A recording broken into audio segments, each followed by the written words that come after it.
Aneo hevitra makasika an'izay fanamboarana izay moa ny avy amin'ny antokoziva izay isan'ny manana candidat be ny tanàna any amin'ny faritra Vakinankaratra Andry. Nambaran'ny filohan'ny antokoziva ary fa sarotra ho an'ny vahoaka malagasy ny amantatra ny sary famantarana ho an'ny antoko indrindra ho an'ny any amin'ny tontolo ambanivohitra. Ny sary no tena fomba entim-pifidy indrindra ny eny ambanivohitra mamantatra ny candidat hovidiny amin'ny lisitra tokana. Noho izany sarotra ho azy ireo ny alalan'ny lisitra hovidiana amin'ny alalana sary sy loko famantarana ny antoko fotsiny hoy ny antokoziva tarihan'ny Dr Rafaramalala Vontosoa be ny tanàna teo aloha tao amin'ny komin'ny Bity faritra Vakinankaratra. Voanivoaka aloha le didim-panjakana dia nandinika izahay tao amin'ny jiva ny tsy isiana sary ao anatin'ilay bulletin unika dia ohatran'ny hafahafa ihany indrindra ho an'ny eny ambanivohitra izay mijery sary ny ankabeazany. Ny fahitanay azy dia ny tsy fahampian'ny volan'ny fanjakana dia mijery an'ireo mpanao atota print ny bulletin izy any ivelany izay nilaza fa raha tsy misy sary io dia ho mora ny fanotanareo azy.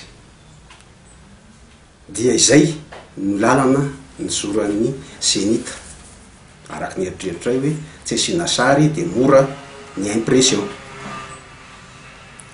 Ankilany nefany raha tsy sary io inona moa ny andefasana azy any ivelany anala-baraka antsika koa zany satria hoe io ve dia tsy vitany a Madagasikara fa tokony eto Madagasikara ihany dia vita ny impression raha tsisy sary fa emblème ary tsy ilana vola-pitsaka izany.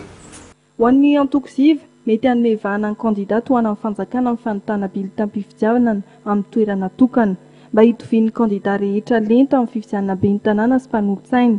Sosikevitra rosin'ny antokoziva ny tokony hanotana amin'ny bilitam-pifidianana eto Madagasikara. Raha ny fandinianay azy circonscription électorale amin'ny fifidianana communal dia ny commune. Ny candidat amin'ny commune dia afaka manao bulletin kambanan'izy ireo mba hoentina manao fifidianana dia izy ireo no manapaka hoe asiana sary ny atsika sa tsy asiana sary fa tsy ny national no atao hitovy satria ny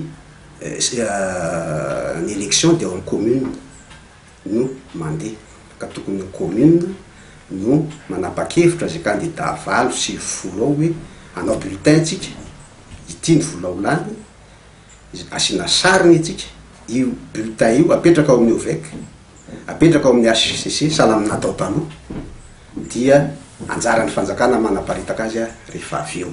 Arak'izany everiny antokoziva fa ny candidat isaky ny commune no mamaritra na ampiana sary ny bulletin na tsy.